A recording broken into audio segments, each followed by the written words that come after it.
You're listening to the 49 Carats podcast, a 49ers Goldmine production with Stephanie Sanchez.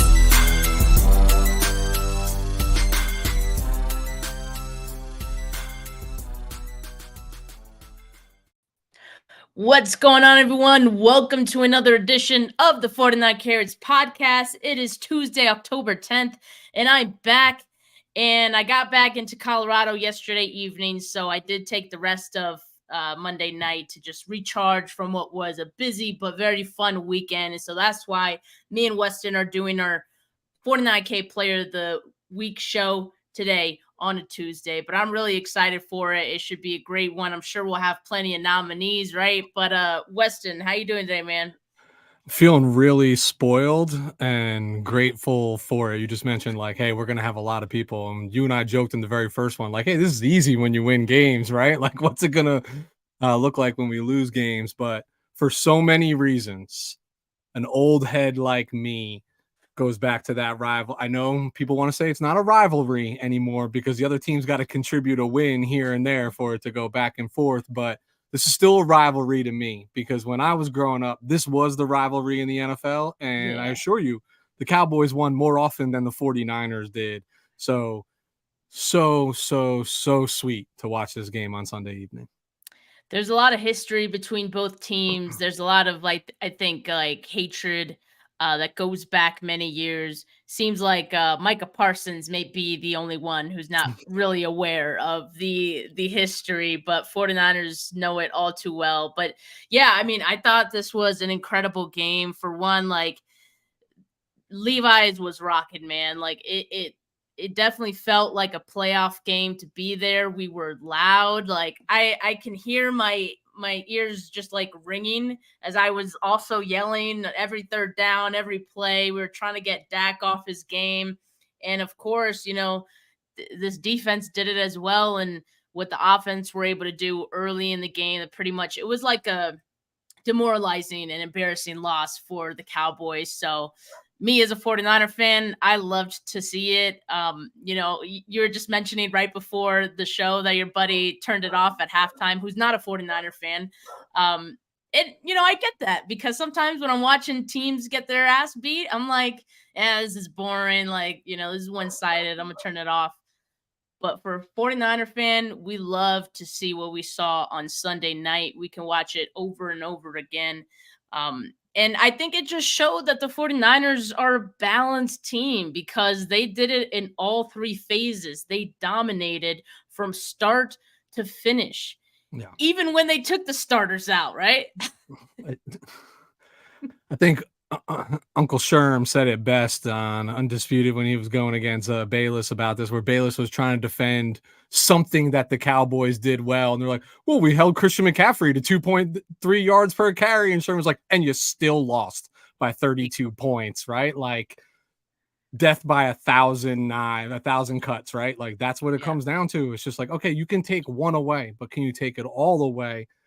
And as crazy as this is, and we knew this, for better or for worse, it was always going to come down to quarterback play for the 49ers. And God, that ball is being distributed well. And God, he is playing really good, solid, consistent football right now. So it makes all those other weapons that much more valuable. It's crazy. It's absolutely crazy. The Cowboys must have thought that they were getting Jimmy Garoppolo at quarterback, you know, on Sunday. They probably thought they were going to get the Brock Purdy from the divisional round of last year. And that just was not the case. That was not the case. I mean, and it goes to show as well, like how much growth we've seen from Brock Purdy in a pretty short amount of time. Mind you, that was with him like rehabbing most of the off season, right? So what he's been able to do and how much he's been able to grow in just like the span of these first 5 weeks of the season, I think we've seen a lot of growth from Brock Purdy. It's dangerous. And like we were saying with Christian McCaffrey, sure, you can stop one guy. And, you know, if you're going to stop anyone, like, sure, Christian McCaffrey, that's a logical choice. Yeah. That's a pretty impressive one if you could stop him, all right? Anyone to this point hadn't been able to do that. But you got to be prepared for someone else to blow up. And, you know, as we know, in this game, it was George Kittle, right? And In the game where Brandon Ayuk was out a few weeks ago, it was Deebo Samuel, right? So, man, name any player on this team, they can have a day. Let's not forget how good everyone on this offense can be. And when you have a quarterback who, like you were saying, is distributing the ball and he's spreading it around, like he doesn't really have a favorite. He throws it to the open man no matter what, So I mean, that's just another thing for opposing defenses to be mindful of. And I would go as far as say be fearful of, because Yeah. what the 49ers are doing right now, if I'm a defensive coordinator, I don't know what to do, quite honestly. It is scary. It's a scary proposition because the more reps Brock gets, the game's going to slow down more and more and more and more. And the more it slows down for him, a guy who's that cerebral, that understanding of the offense. And I'm sure there's so much more that Kyle Shanahan wants to toss on his plate, but he's, holding himself back a little bit, but this guy is just taking it on. And I'm almost speechless. And that rarely ever happens when I'm talking about the 49ers, because I was one of the guys, right? I wanted Trey Lance still here. Like, I am not afraid to admit that. But now, like, I forgot until last night that Trey Lance played for this football team once upon a time, because it's just been so good, the product that we were watching, and it has removed all doubt. And I think you can dispel all of the he's just good because it's Kyle's offense, right? Like, I think this guy would go, if the game was moving at this rate for him, he'd go have this type of success elsewhere. I just think it's Kyle's offense simplifies things for him for a little bit, and he does what every coach does. Like, he's playing to his quarterback's strengths. Yeah. And I think Dan Orlovsky said this best. I'm sorry, I'm like quoting like, the national analysts out there, but I mean, Unk is, Niner legend now, right? But Orlovsky, he's like, for years while Kylo was here, this offense was horizontal. Now it is vertical and horizontal. How'd you stop this offense back with Jimmy at quarterback, right? You just had to take away the middle of the field. It really wasn't that difficult. Now the entire field is available. It's crazy. Yeah. It's wild. Yeah, absolutely. And Melissa has a great question here because, look, 49ers have been pretty fortunate to this point. They haven't had to deal with a whole lot of injuries, at least like very impactful ones thus far. Aaron Banks did leave the game, and it was John Feliciano who took over at the left guard spot. And so Melissa's question is, if it is Feliciano instead of Banks, who do you see taking on Myles Garrett? And, of course, the 49ers do play the Cleveland Browns on Sunday, and Myles Garrett is probably the biggest guy to be cautious of in that Browns defense, who have also been playing some really good football to this point. So, man, I don't know. I mean, I will say this about John Feliciano, right? He stepped in and, he showed out. I saw this tweet from Wayne Breezy earlier, and I'll quote it here. He played 32 snaps at left guard against the Cowboys. He allowed 0 pressures and finished with an 84.2 pass blocking grade and a 71.1 run blocking grade. So it seems like he did a pretty fine job in the limited amount of time that he was there. Of course, just like Aaron Banks does, Feliciano is going to have the benefit of being next to one of the best to ever do it in Trent Williams. So I think that's already going to help him. Now, Myles Garrett, I haven't really dived into where he normally lines up, Melissa, so I can't really say right now. I don't know if you know off the top of your head, Weston, but a lot of the time, these guys will move around based on, the matchup. So I would just imagine that, we'll see Garrett on either side on Sunday. I would say traditionally your best pass rusher tends to line up over the right tackle, right? Because it's just an immediate advantage. Usually the left tackle is supposed to be the best, offensive lineman you have in theory. But Garrett, he'll slide up and down. It's going to be based on what the offense is doing essentially, right? And what they're trying to stop. You just mentioned Feliciano's PFF grades for the game. Both of those are drastically better, by the way, than what Aaron Banks' PFF grade was, prior to the injury based on his snaps. But Feliciano's a vet. He's a league vet. Like, he gets it. And here's the reality. like Myles Garrett, unless he's lining up one-on-one over Trent Williams, it's advantage Garrett against any other offensive lineman in the league that he faces. So it's not about who's going to take him up, it's how you're going to scheme against him. And the scheme is going to involve pulling Kittle across that line, pulling Juszczyk, and just jamming bodies in front of 95 all game long, just to get him off the path, right? Like, he's still going to get to the quarterback. He's still going to create pressures. He's a very, very talented football player for a reason, but it's going to be done by committee. And whether it was Banks is playing or Feliciano was playing, it was going to be done by committee anyway, just because of the caliber of player that he is. Yeah, so I just looked it up as we were talking here, and Myles Garrett actually does line up on the right side of the defensive line, so that would be going up against the left tackle more often than not, and actually like quite so 121 on the right side versus a little over 16 on the left. So pretty big difference there. So it'll probably be Trent Williams who will be seeing him the most.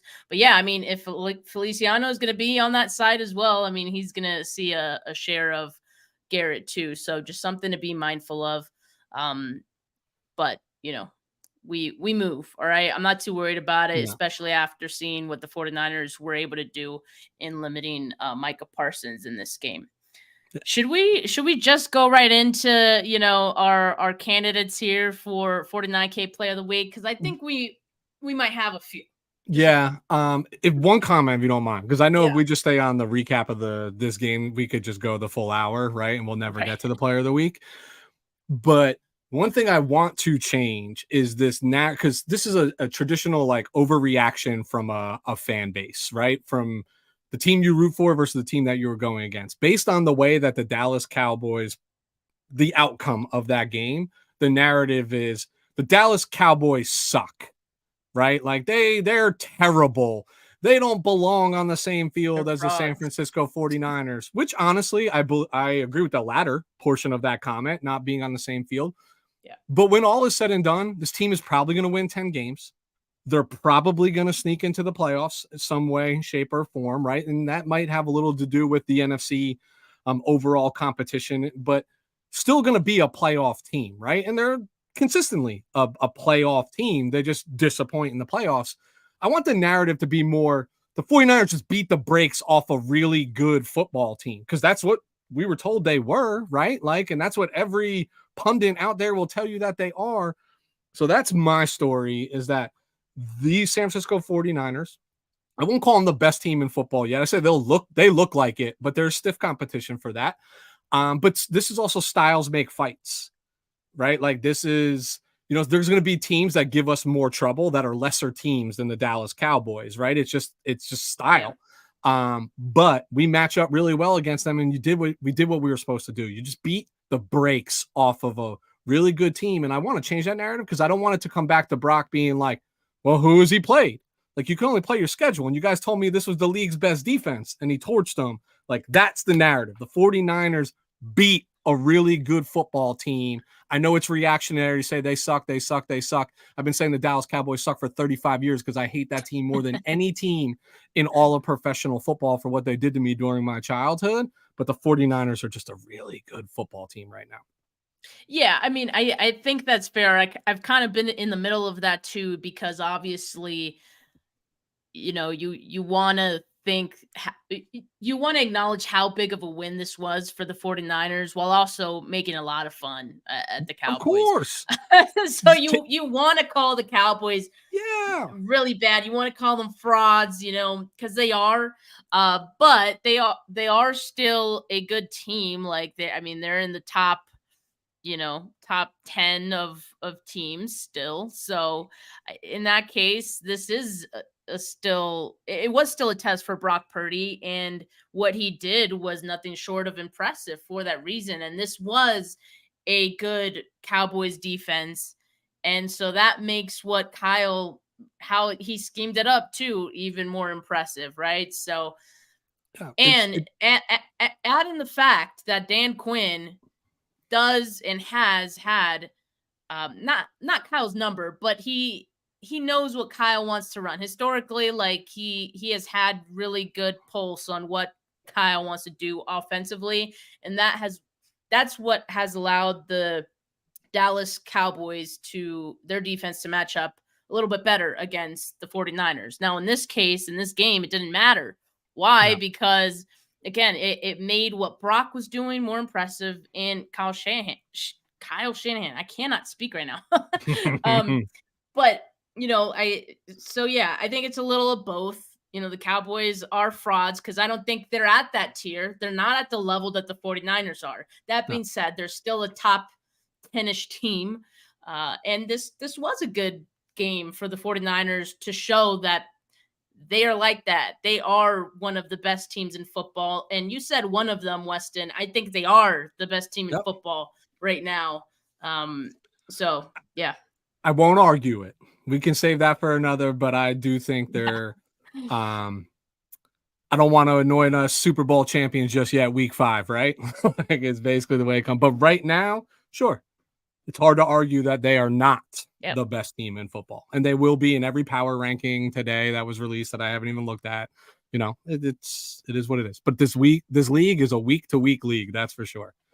Yeah, of course. So things move very quickly, but yeah, the 49ers have been dominant and they've been consistent when they've been dominant. All right. So you go first. Weston, your show. Okay. You want me to go first? Yeah, okay. Yeah.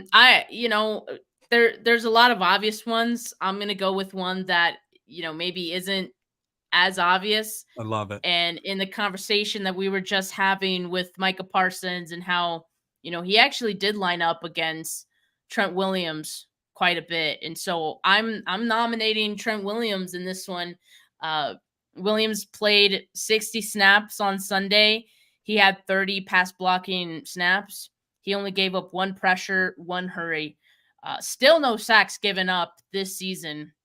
Micah Parsons lined up on Trent's side 38 times. He had 29 true pass rushing snaps or sets on the day, 0 sacks, 0 quarterback hits, 1 hurry.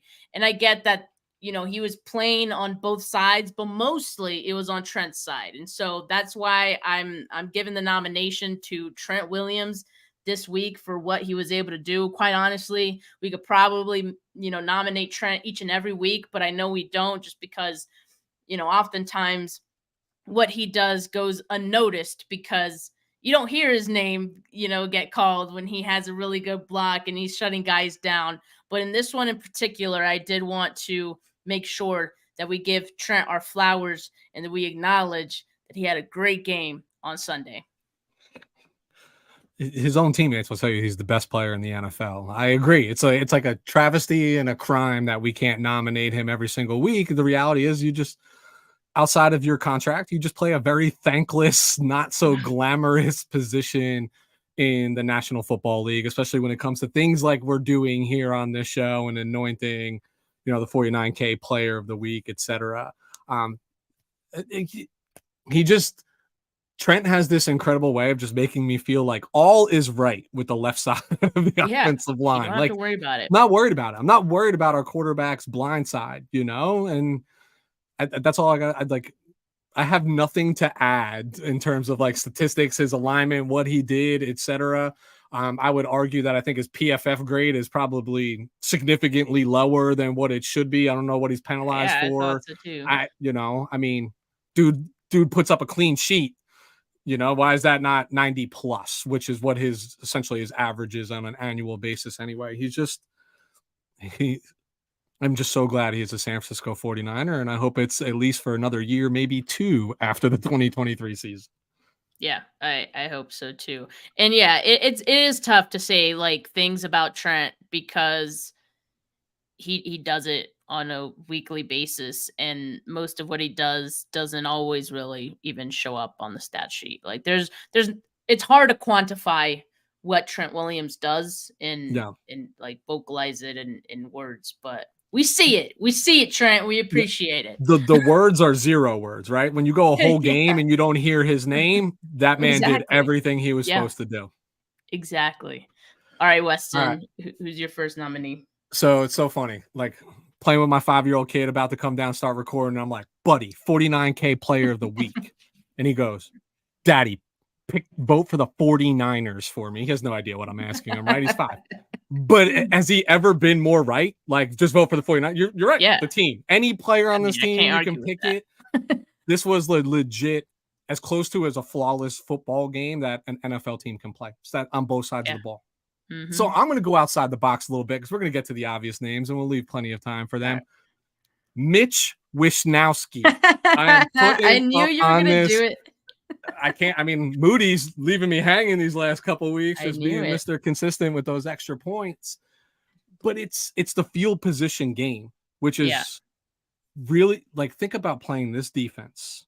Even when you get the ball to 25, the 30, whatever it is, right? Now you're getting the ball inside the 5-yard line multiple times, and you know that defensive line is coming. You know Huff's probably coming off the end, or Warner's coming right up the gut, or whatever it is. That changes the complexion of a football game, right? And I talk about another thankless position, but let's call it what it was. Average 47 yards, a hair under 47 yards per punt. Put 2 inside the 5. I know they don't really track that. They talk about inside the 20, but I'm telling you, 2 inside the 5, right? Yeah. 59-yard punt. Those things flip.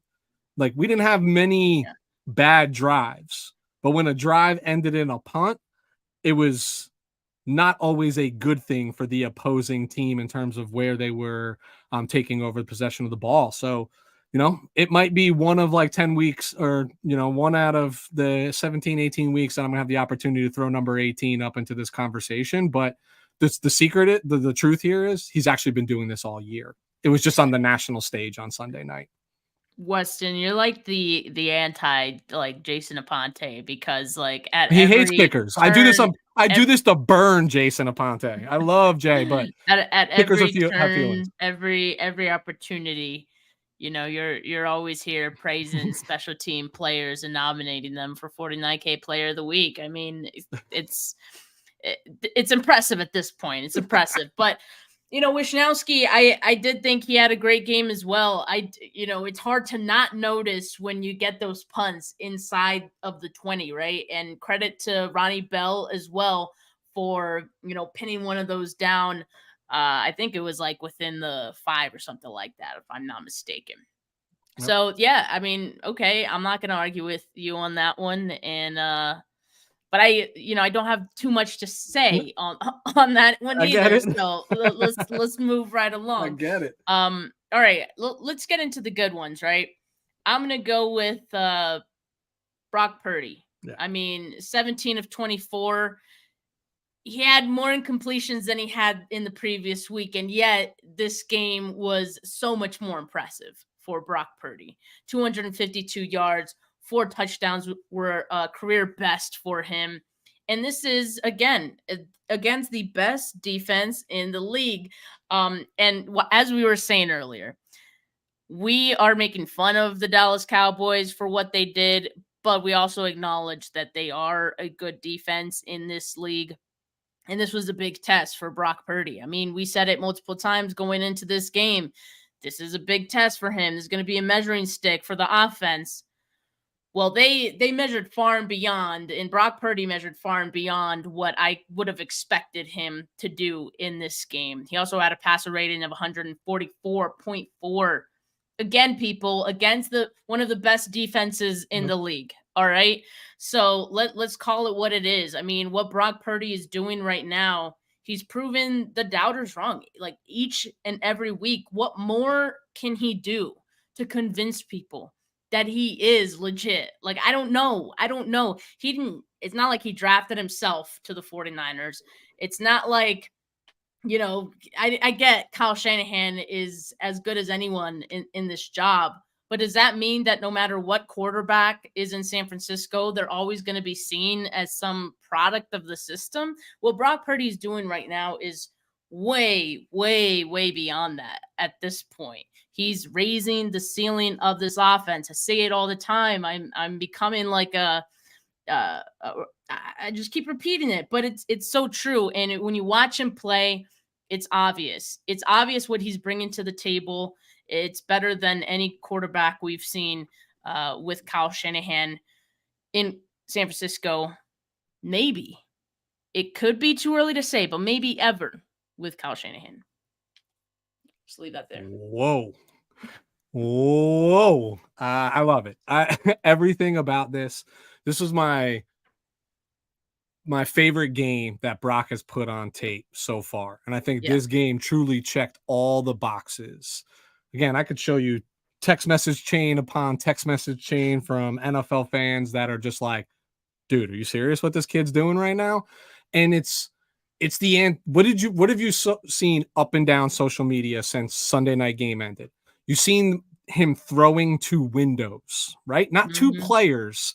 What did number 10 do that would get his receivers damn near hospitalized every single time? He's trying to throw to a player, and those players are moving in Shanahan's offense. That's why the ball is always behind them, always low. They're never catching it in stride.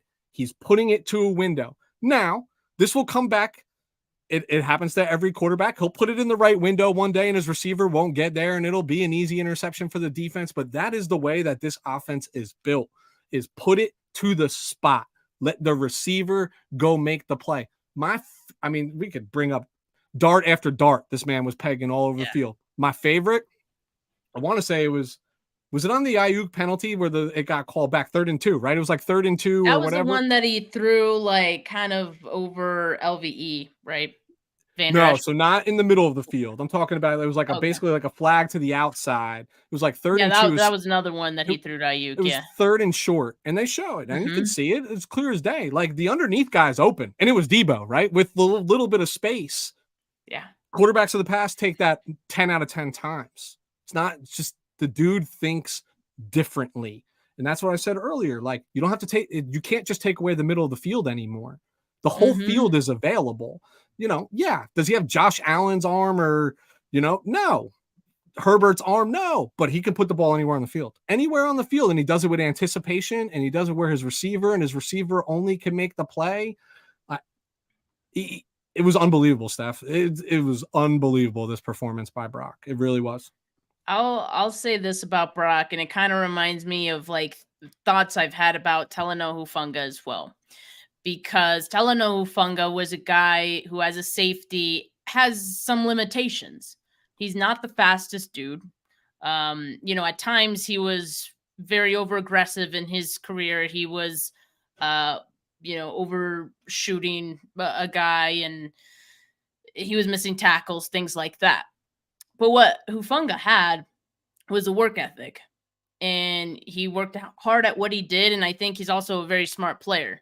And so over time, you've seen him minimize, I guess like the gap between his limitations and what he could do because of, the work ethic and him just like growing and as a player and improving on the things that he could do well or the things that he has control over.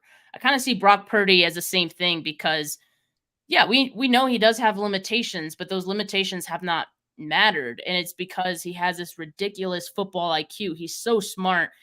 He also has a crazy work ethic, right? And we've already seen that he's been able to grow.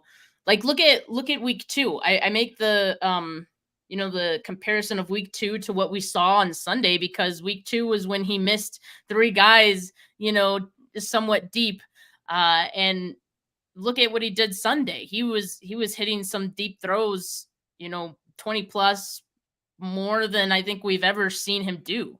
Yeah. So, and that's what I mean. He's just going to continue working on those things. And so much so that those limitations are going to matter less and less because the things that he does well, he's going to keep improving on. And, that's what's going to continue to raise the ceiling of this offense. So he's incredible. What's crazy is why he's maturing. I see Kyle maturing with him, just not forcing his offense. Right? This is Kyle's offense. This is what he wants to call, and he gets more from it. But within the skill set, that's it. Just within the skill set, right? Like it's not forcing anything because now it's working, and now it's more than he's ever had since he's been the head coach of the San Francisco 49ers. I just I'm eating a lot of humble pie around I don't think I was ever negative on Brock. It was just more like, let's pump the brakes. We don't know enough. And like you see Cinderella stories in the NFL all the time. And I think that's okay. We saw it with with Jimmy Garoppolo. I think Yep. that's why we pause a little bit more when we see someone, especially to end a season, Yeah. when we see someone have this like crazy good stretch, a insanity run, if you will. And we don't know if that's going to, keep up, right? Of course, it always looks great when it's happening. But yeah, so far, I think it's hard with each and every week to think that this is just a fluke. Yeah. I mean, I Yeah. think we've I think You we've get seen enough now. you're getting further and further away from that. So Yeah. yeah, Brock, excellent nomination, of course, Steph. Yeah. If it is my turn, Yeah. this one's from Melissa. Melissa, this is the time to go ahead and nominate your man, our man, everyone's man, Mr. Number 85, George and Claire Kittle. Please come to the podium here for your 49K player of the Oh, you're already week. crowning him. You're not No, even waiting I for the can't. I vote. can't. I mean, he probably finds the podium, right? Like if it's 1, 2, 3.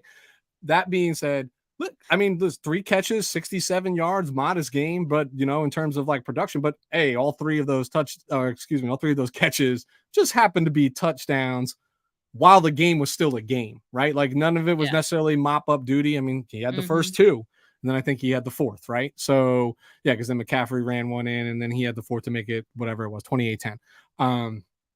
It's what I love about George is just the entertainer he is, and he rightfully so. The way that the season has started for him, rather quiet compared to how it ended last year, like he usually does in primetime football, Yep. steps up. I want to give him this award just for like the second touchdown when he beat the corner to the pylon. And then his celebration was the sprinter celebration. Where he's Yeah, like I head like down, that like, check one. out my wheels. I still got it. But he does so much dirty work week in, week out, right? For a guy who has a phenomenal skill set as a pass catching tight end, like a Travis Kelce, but he just doesn't get put in the same positions and get the same opportunities as that. So I actually predicted in my pregame show that I thought we'd see more of Quiet George, right? I thought it was going to be like, he's going to be the 6th lineman to find number 11, wherever 11 was. What do I know, right? Now he comes out and he's the prime target. And then what seals it for me is, bringing back Gary Plummer's. Yes. I was going to say the same thing. Yeah. F Dallas shirt. I told you how far I got. I'm an old head, Steph. Like I remember that game vividly and seeing that t-shirt and being young enough to be like, Mommy, what's that? And she'd be like, don't worry about it. It's on TV and I couldn't bleep it out fast enough. But that being said, George deserved this game on the spotlight. He is a pure entertainer, and he did not disappoint this weekend. If you have a shirt like that under your jersey, you better score 3 touchdowns. You're prepared. Like, yeah, like I think he was this definitely is like ready Sharpie in the sock. Like you better be ready. You better yeah, do exactly, right? Like you got to show out. And yeah, I mean, he did just that. I think like alternatively from what you said, I was actually expecting Kittle to have a big game. I'm not sure I could have quite predicted 3 touchdowns, but I did expect a little bit more involvement just because I did like the matchup for Kittle in this game. But also it feels like when he has those quiet games, like he had weeks 1 through 4 pretty much, you kind of just get the sense, because we've been watching Kittle long enough now, that when he's kind of dormant like that, he's just ready. He's just ready to pop at any moment, and he's capable of doing it, right? Even though sometimes he's not always involved, as much as he was on Sunday, he's still capable of doing these things. Sometimes I even forget, right? I think we all kind of forget. You just assume that because a guy isn't getting stats and he isn't making all these catches and touchdowns every single week, that he's not doing the dirty work. Like you said, he is doing the dirty work, but kind of like what we said with Trent, like that's hard to quantify, on any given week. So I'm glad that Kittle was able to step up in this one, get those 3 touchdowns. Yeah, 3 catches, 3 touchdowns. How efficient of a day is that, right, for him? And yeah, we have to acknowledge the F Dallas t-shirt. That was some good stuff right there. Entertainment. And that's what this Um is. This is it, entertainment, right? exactly. He did say like earlier, I think it was on Cambia or something. He was like, "I'm mildly a troll." Of course So he is. When you want it a just happy fits birthday so wish, well. what you're feeling lonely on the birthday? What's the first thing you do as a 49ers fan? You tag George Kittle and say, "I wish you'd give me a shout out on my birthday," and he's right there without fail. You know what I mean? Yeah. Yeah, he's a good dude. But yeah, so that's a good one. I'm gonna go with next one, going to the defense side. And this one's another, obvious one, but I'm gonna say Fred Warner. All right, eight tackles, one for loss, no missed tackles, a forced fumble that happened pretty early in the game that happened, I believe, after the 49ers had scored their first touchdown at that. Yeah, it had to have been. And that just kind of helped the waterfall of what the 49ers were able to do from that point on. It was just domination after dominate. And so that forced fumble was big. He also had a sack on Dak, and on that same play, like he eliminated CD Lamb on that one, which Dak was looking for. That's why he was able to come up for the sack, as Isaiah Oliver, went up the field with Lamb. And then he also had that interception, right? Which it shout out to Lenore for breaking that pass up. And, that's what had it go up in the air. And Fred Warner was in position, as he often is. So here's another guy who there's like almost not enough things and like too much things at the same time to say about him. I guess I kind of just said the same thing, but you know what I meant. Like I know exactly you're what you mean. speechless, but you also want to say like 100 things about Fred Warner at the same No. time, because he's one of those guys who are just that good. Someone who you could probably nominate each and every week. But what I love most about Fred Warner is that he arrives in these certain moments. Like there are certain games where he understands the gravity of the game, of the moment, and he will step up for them. Yeah. I think about all the matchups he's had with the Cowboys. I think also about the Packers matchups that he had. He went hard in all of those games against Aaron Rodgers. He had him in hell in those playoff games. And so when Fred Warner's playing like that, you already know what it's going to be that day. Like he's going to do this, exactly what he did Sunday night. So yeah, man, I got to give it up for Fred. He's the best. He is as consistent as sun up and sundown is. Yeah. He's the kind of player that makes you do exactly what you just did, Steph, right? Like it all of a sudden just becomes more than just this game's performance. I can't wait to tell you how awesome Fred Warner is and recite highlight after highlight, because he is on the defensive side of the ball. He's a human highlight reel. He will light you up. He will explode through gaps. He will force fumbles. He'll recover fumbles. He'll intercept passes.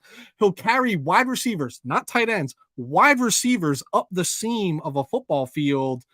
And we're not just talking about like me lining up at wide receiver, right? Like, I mean, arguably some of the league's best, that he has done it time and time and time again against. You rattled all the stats off. Let me tell you, everything that I need to know, or that anybody should know about Fred Warner, happened on Sunday night during this game. I will forward you screenshots of this if you do not believe me. 10 separate text messages coming over saying the exact same thing. Fred Warner is a bad mother effer. That's the wording on this. None of these are 49er fans, right? I'm a New Jersey guy. I do not have many 49er fans floating around me at all. And the ones that are is just because I suck them into my world and they don't know any better. One of those, Steph, is a coach in the National Football League right now. I will not name teams. Okay. Hand to God is a coach in the NFL and text me that said Fred Warner is a bad mother effort. That's everything that I need to know, you know? Yeah. I mean, honestly, he's probably up there with, maybe best defensive player period in the league. He certainly deserves to be in that conversation. And again, like I'm glad that he was able to do this on Sunday Night Football. The world's watching, because I want people to see what Fred Warner does just as much as we have been able to enjoy what he's done for so long. And he absolutely deserves that recognition. So Yeah. I'm all for it. Stud. We've been spoiled at linebacker too over the last decade plus. It's crazy. Yes, we have. Absolutely. All right. Who's your next? I'm gonna go Diamador Lenore. Wow. As one. It's just the consistency from Demo. The back half of last year into the start of this year, you didn't know how it was gonna pick up. I feel like teams have been certainly shying away from Charvarius, right? Like at every opportunity that they can take.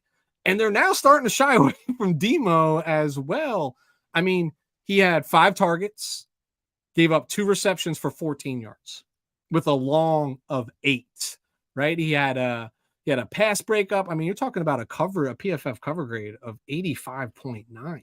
That's pretty darn good, as a quote unquote CB2, by the way. As a number 2 cornerback on your roster. We talked about this with Brock. The play gets better and better and better. And the more that I see number 2 out there, the play gets better and better and better and better. He's a number 1 corner on other teams right now. And I shouldn't say that. I think he benefits from scheme and good players around him, like any player would when you play with like this level of talent. But if anything, that you're more of the bullseye, right? Like lesser of 2 evils. I'm going to him. And it's been shut down. He's been shutting down wide receivers through, I would say, the last 10 football games that he has played in. He's been shutting them down. And this is, it just came to a head again on national television. I'm just getting so excited. I'm knocking my freaking microphone over. I love DB play. I love Island play. And he's just having himself a quiet, but like to the outside fan, you don't know who Diamador Lenore is, right? But I promise you, if you're a faithful, you know exactly who that is, and you're well aware as to how well he's playing this year. Yeah, I mean, honestly, like I think both of these corners deserve some recognition. And I know when the season started, everyone was like worried about like just the defense as a whole, the secondary. I remember the Rams game. They were given some cushion there, but we haven't seen that since really. And, Stafford is still one of the best quarterbacks in the league. So take that for what it is. But these corners have still been playing some really good football. And Diamador Lenore being like the number 2 guy seems to be playing just as good as the number 1, and you can't always say that. Not every team can say that for their CB2. So for the people who have been doing this like Patrick Surtain thing, coming to the 49ers, not that I would not love Patrick Surtain, but there's no reason for the 49ers to feel the need to do that when you have Charvarius Ward and Diamador Lenore playing the way that they are right now. There's just no reason for it. So thank you, but no thank you. If it happens, sure. Like, obviously, I'd love that, but it's not going to happen. So, why do we keep doing this? And also, they're both playing some really good ball right now. So I'll let that be. I'm not going to say no to that, right? Like, you can find them, but that's like, idiotic. But you need to go out of your way right now is what I'm saying. Exactly. just stop, like, adding or mentioning John Lynch, get Pat now every time like the Broncos lose or something. That just feels very unnecessary. But anyway, I'm a fan of what Lenore is doing. What you got? What you got? All right. I'm gonna mention another linebacker.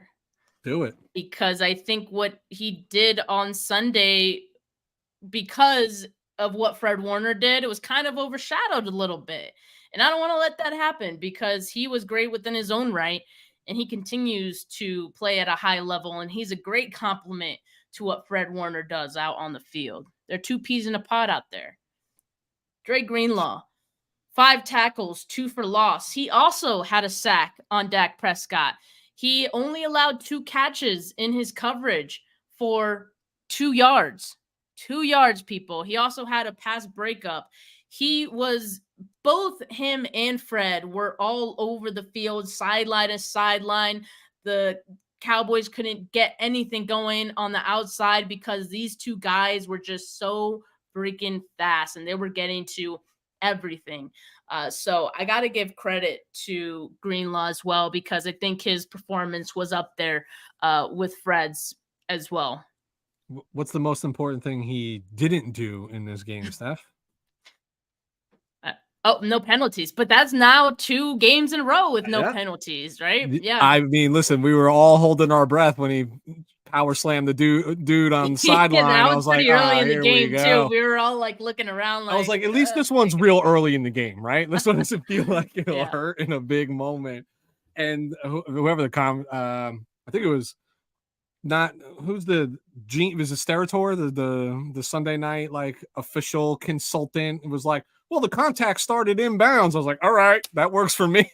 That's what you want to say, but he totally pile drives him out of bounds. Listen, Dre is, you've seen it everywhere. If Warner's number 1 off the ball backer in the NFL, how is Dre Greenlaw like not number 2 right now? He's just a fly sideline to sideline, comes with really, really bad intentions when he's trying to make contact with you. You know what? He fits this rivalry so well because he plays that physical brand of ball that goes back to the late 80s, early 90s, where by all intents and purposes, the name of the game was kill the man with the ball. Like, you know what I mean? There was no helmet to helmet contact and, things of that, that nature in this game. He's just, he's a throwback. Love Dre Greenlaw. Can I throw one more? Yeah. I mean, we gotta talk about Nick, right? Yeah. Gotta talk a little bit about this guy right here, don't we?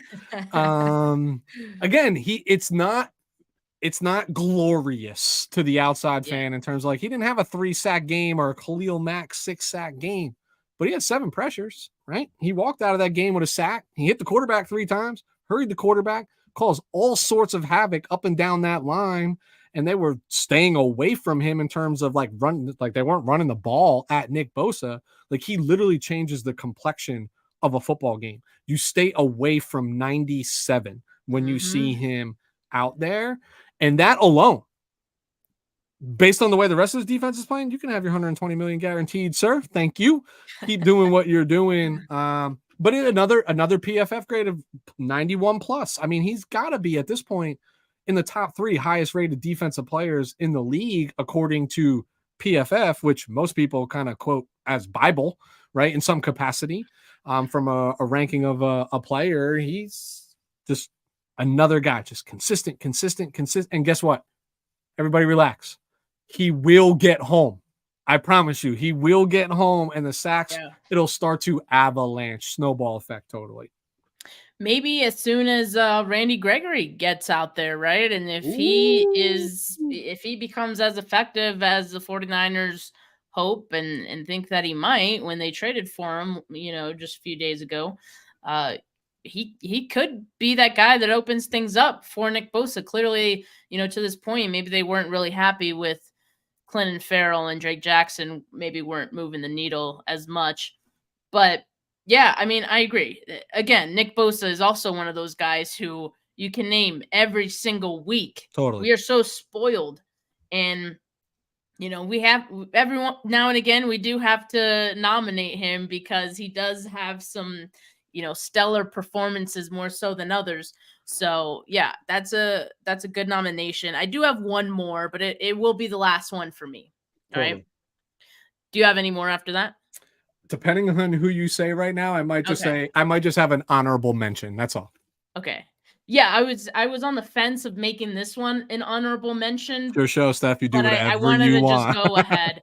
I wanted to just go ahead and say it because I thought that Jordan Mason had a really good game. There we go. All right, we're on the same page there.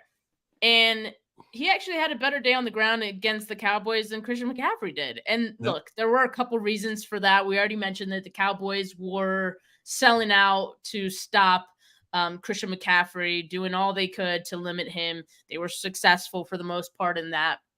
And the other thing was that most of Mason's carries did come towards the end of the game, like in the second half, when by that point, you're beating a dead horse in the Cowboys. And so McCaffrey had 19 carries, 51 yards, 2.7 yards per carry average, 8-yard touchdown. Congratulations to Christian McCaffrey, by the way, because that's 14 straight games with a touchdown. We love to see that. Jordan Mason had 10 carries, 69 yards, good for 6.9 yards per carry average. He had a 26-yard touchdown. And this isn't to say that Mason is better than McCaffrey, because that would literally never be the case. But what I want to say with this one, and me adding it in here, he needs more carries. Yeah. He needs more carries, man. He can do it all. He can, okay, not do it all, but he can do it. He can handle it. All right. I'm not, I think he's past the point of being this like young running back that we have to like, protect and make sure that he's like good enough before we hand him all these carries. No, I think he's already past that point. He did struggle with fumbles through camp. I think those days are behind him as well. He is this team's closer. And with a team as good as the 49ers, they're going to need a closer quite a bit, right? Yeah. And he's a tough physical runner. He's capable of putting the nail in the coffin, as we saw, on Sunday night in the second half of games. So I would like to see more of Jordan Mason if we could. Hey, he got the highest PFF grade on the 49ers offense this week. So happy for Jordan finding the end zone, right? Getting that national television, right? Putting his name out there for sure. 26 million viewers, right? Like that's nothing to sneeze at. That's drastically different than a Sunday 4:00 game on the East Coast, at least. What I found so funny about that is like McCaffrey had a grind, right? Like that is clearly who Dallas intentionally was trying to take out of this football game, and they made it a grind for him. And I love what Kyle was saying, how like Christian didn't want to come out of the game. He's like, Coach, I feel like we're going to break one. I feel like we're going to break one. It's going to come. It's going to come.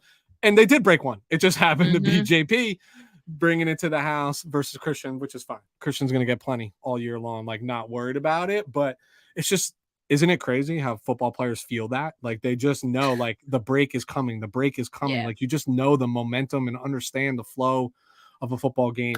Happy for Jordan. That wasn't actually going to be my honorable mention. My honorable mention, I'm just glad you brought up his name because the most important thing you said there is more touches. Why not? The guy is a physical specimen, right? Like he hurts people when he runs into them. Take away the will of the team, put the nail in the coffin, close the game, whatever term you want to use. That's what he's going to be viable for. My honorable mention is Isaiah Oliver. I know he gave up the touchdown to Turpin, but I'm just remember when what was it, week 2, when everybody was loving what Isaiah Oliver did after that week's game. I thought he played well. I thought it was just like, hey, right spot, right time, certain things, a little opportunistic. This game, there wasn't a lot of flash, wasn't a lot of glam. He gave up a touchdown. But CeeDee Lamb, their best wide receiver, traditionally lines up in the slot. And who's taking that slot? And last I checked, we talked about Micah Parsons having zero impact on this game. Pretty confident CeeDee Lamb didn't put a dent in this game either. So Isaiah Oliver, I'm recovering from week 2 and not being fully on your bandwagon and say, I see you, guy. And my final statement before we vote is I missed my ultimate sales line for Diamador Lenore and why he should win this week. He had the most ultimate social media tweet talking about when the ball hit his leg and didn't go out. And he said, I learned that from Messi. Just remember that. Just remember that. Quoting one of the world's greatest. That's hilarious. I can't believe I was like saving that, and I can't believe I forgot. That's goated. I love that. Look, when the 49ers win big and you score 42 points on one of the best defenses in the league, there are going to be a lot of guys who contribute to that. So we named a bunch of guys, but let's not forget there are other guys who do deserve some recognition. I know Melissa has mentioned Kevin Givens in there too, so we'll shout him out here. New Jersey. Another honorable mention. But yeah, I mean, we can be here till midnight if we discussed all of the good performances from Sunday. Yeah, we'd literally be talking about the whole team. So we're just going to leave it at this list. And it's a long, it's already a long list. So get your votes in, guys. Put your votes in the comments and we will tally them up right over here. In the meantime, usually we do players that we want to put on notice. I don't know about you, Weston, but I don't have any players to put on notice for week 5, and going into week 6. I think I feel pretty good about everyone. I know we didn't mention Colton McKivitz, but in the limited time that he also saw Parsons, I mean, yeah, he played well too. So I'm not worried about him. I'm not worried about the right side of the line. I'm gonna hold any judgment on Feliciano. Let's see how he does, this upcoming week against Myles Garrett and that side of the line. But I have no complaints right now about what the 49ers have been doing. Not one on any player. I would be hypocritical after what I said earlier about this is as close to perfection as you can get in an NFL game, what we saw Sunday night. If I was being comical to fill the air while we're tallying some votes here, Steph, I would say, Jake Moody, come on, guy. We started nominating you right out of the gate. Now you're just hanging in the wind. But that's obviously not his fault. We're just not attempting field goals. We're scoring touchdowns and a place we want to be. So that's just pure comedy relief at this. And it's not even no grievances coming out of. It's not just this game. It's the last 2 to 3 games in the manner in which they're playing and what the end result is like even looking back on it, yeah, every player is going to make a mistake. There's no such thing as perfection throughout an entire football game. I mean, it's a scary place to be when you're just like, cool, bring on Cleveland. Let's go. All right. We're tallying up the Do we get to vote? Votes here. Yeah, we get to vote. This is our show. All right. It's your show. You just let me hang out for a little while, right. which I am appreciative of. I am going to vote for Brock Purdy on this one. Me too. All right. I don't think people actually really appreciate how special that was. Right. And I'm so glad I could talk to you about it, because when I talked to my wife about it, she's like, no, you're not allowed to say this. You weren't on the bandwagon early enough. I mean, it was just, and she's right. I'll take my L. It was just a really special performance that wasn't glamorous. Yeah. It was just efficient and showed so much growth. Brock Purdy. That's my vote. I like it. I like it a lot. Quick shout out. I see here, Melissa pointed out that, Rob D, who's here in the comments. Shout out, Rob, man. It's almost your birthday. And then Debster, who's been here for the entire show as well, commenting, had a birthday a couple days ago. So happy birthday to both of you guys. Appreciate all the support. Appreciate you guys being here. We currently have a two-way tie between Brock Purdy and George Kittle. So make sure that you guys get your votes in. In fact, I think Rob D, George Kittle. Are you guys voting for George or are you voting for Claire? Because they're both equally entertaining. This is crazy. Let me just make sure I'm counting this right. Okay, I didn't get Chris's. Okay, so now Brock Purdy is in the lead. Kittle and Warner are tied at 3 votes apiece. So let's do one last segment here. We're just going to preview really quickly the Browns game. Yeah. And then we'll call the voting final. Deshaun Watson seems like he might not play on Sunday. That certainly would, the 49ers would prefer that, I think. But the thing is, I don't think they really know if Watson doesn't play, who's going to play quarterback. I saw a report today that's going to be PJ Walker. Yeah. It's not going to be Dorian Thompson-Robinson. So I don't know if the Browns are just playing this game of let's milk this for whatever it's worth and try to get them to prepare for all 3 quarterbacks, because right now that's what the 49ers are going to have to do. And then at the 11th hour, maybe they'll make a switcheroo or something like that. I don't think it matters, Steph. And this is not arrogance. This is not trying to be over cocky. The offense isn't what scares me about Cleveland in any capacity. I mean, Deshaun Watson hasn't even really been playing that great of football, if I'm being candid. Certainly not what they're paying him to do. The loss of Nick Chubb is significant, right? it's and your receivers are as good as your quarterback. That's what it boils down to. So if Deshaun's not there, okay, the slate, it feels a little bit easier. But this is one of those games we're talking about where styles make fights. This defense that Cleveland puts out there absolutely has the ability to muddy the waters, right? And just make this game a little bit more complicated and close than it needs to be. In fact, I expect this to be maybe the closest game that they've played so far, if you really think about the final score. And it's just because, guys, the Cleveland Browns defense is very capable. Yeah. Very capable, and they play a different brand of defense than what we just saw with the Cowboys. They're going to punch you in the mouth. They're not going to talk about punching you in the mouth. The Cleveland Browns defense is going to punch you in the mouth, and they're good. They got players at every level too. Myles Garrett, their corners are legit. They get safety play. They got linebackers who fly to the football. Defense is going to create a problem. It's going to be slower moving than what we've seen so far. Is kind of my guess. Yeah, and the 49ers are going to be away as well, as this game is in Cleveland. So just another element to this being a potentially tough game for the 49ers. The Browns are 2-2, and one of the reasons for that is, their offense hasn't really kept up with the defense and the level they're playing at right now. So I think right now for the 49ers, focus all the attention on trying to figure out how to beat the Browns defense any way that they can, and trusting that your defense, the 49ers defense, is going to be able to stop whatever quarterback's going to be out there, because like you said, Chubb not being out there, their offense isn't very scary. The 49ers defense should be able to handle them. Yeah. But Weston, Niners win. Niners should win this game, right? I think so too. Yeah. It's going to look different. It's just going to look different. That's all. Absolutely. I'm fine with that. I'm fine with them not scoring 30. Yeah. Show me another way you can win, right? Like it does, things aren't always going to be perfect. You're not going to always put up 30 a game. Show me you can win in a dog, in a bar fight, in just a physical game. Like their defense is going to bring it to us. We're used to being the bullies. Their defense is going to push some people around.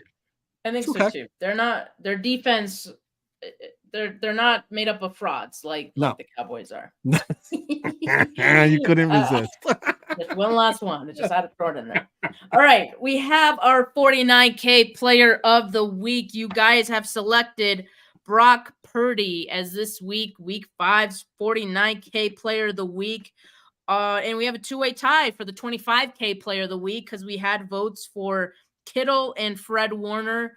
We'll leave it at that. We'll stay here all night if we want to break that tie. So let's just leave it at Brock Purdy being 49K player of the week with an incredible 4-touchdown performance against the best defense in the league, I was told. So is this Brock's first 49K trophy?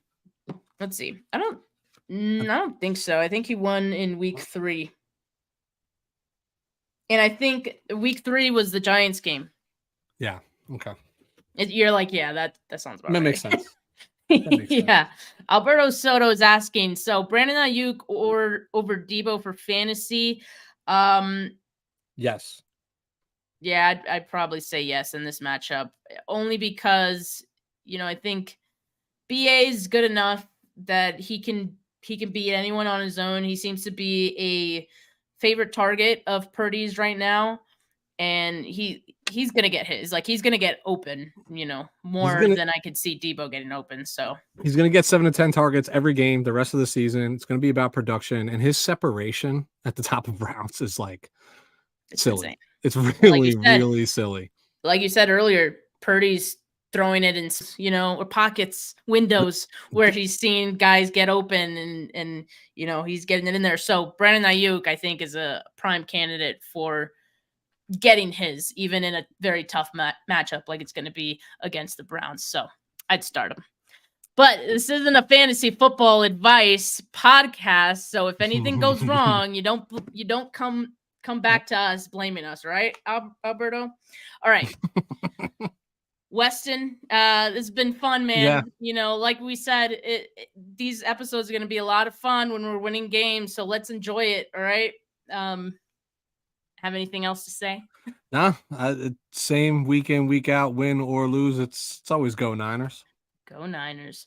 All right, y'all. Make sure you like this video. Make sure you subscribe to the channel if you have not yet. Make sure you subscribe to Weston's channel if you have not yet. He puts out some great content as well, and it isn't just 49ers, talking all NFL, all that good stuff. Appreciate all you guys who are, keeping the comments lit. Have a good Tuesday, everyone. But for now, peace.